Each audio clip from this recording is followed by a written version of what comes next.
Omusumba w'essaza lya Kinda Mityana era nga ye ssentebe w'olukiiko lwa episkopi mu ggwanga Joseph Anthony Ziwa yakulembeddewo emmisa ya ssekukkulu ku lukiiko ya Kinda Mityana.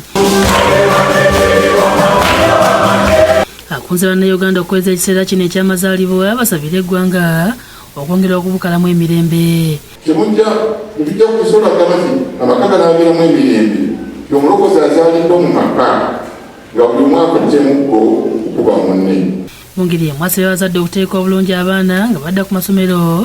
Batica mubeere baleeta amawulire ag'essanyu eri abaana bano.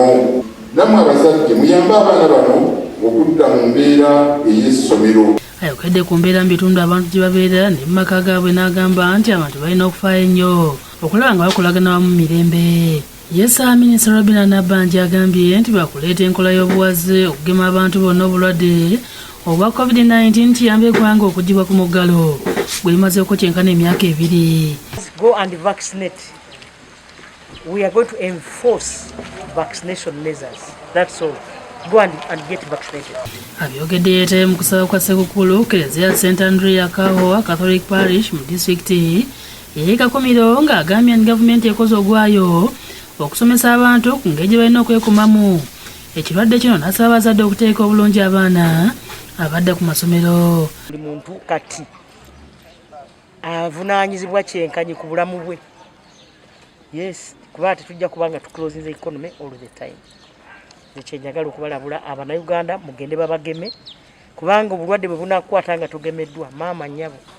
Reverend Father Joakim Mugisha bwana mukulu w'ekigo ekyo nga yakulembedde mu misa asiba Bannayuganda okwogera olutalo olw'okulwanyisa ebikolwa eby'enguzi efumbekedde mu ggwanga. Babiri bonka bagambira amazima bajja kufiisa bwire iwe nayo tulaba takwatanyirize omutwalisa kino ekikolwa ekizibu ekyokukikolwa. Joseph Sentayi ssentebe w'essasi ey'okutaano alambuludde ku muwendo gw'abantu abakagemebwa e Kakumiro ssaako n'abaluubirirwa. Baitumbira omusango ebyabandize tukaba tumaze okugema 58%. Ebiro bibiri ebyeyongeiro tugenza 67 abantu bakulenga okuyitumbira. Iyo misa ya ssekukkulu ku lukiiko ekitovu e Masaka ekulembeddwa omusumba w'essaza lya Masaka Severus Jumba nga yeetabyeko ne Katikkiro Charles Peter Mayiga.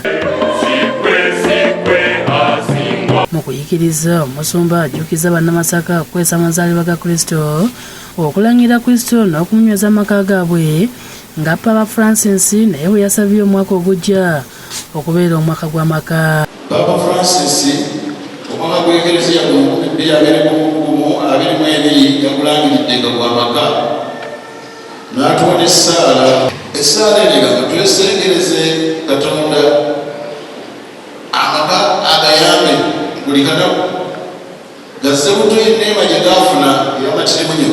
Akulira oludda lwa gavumenti mu Parliament Mathias Nsamba Mpuuga yeebazza bannaddiini okwogera ku nsonga eziruma abantu. Bakwebaza bannaddiini naddala mu Kereziya obutakoowa okusitula ddoboozi lyammwe okusitula amaanyi gaabo agalangirira mu kuyigirizibwa ate n'okutwalibwako ebyalo.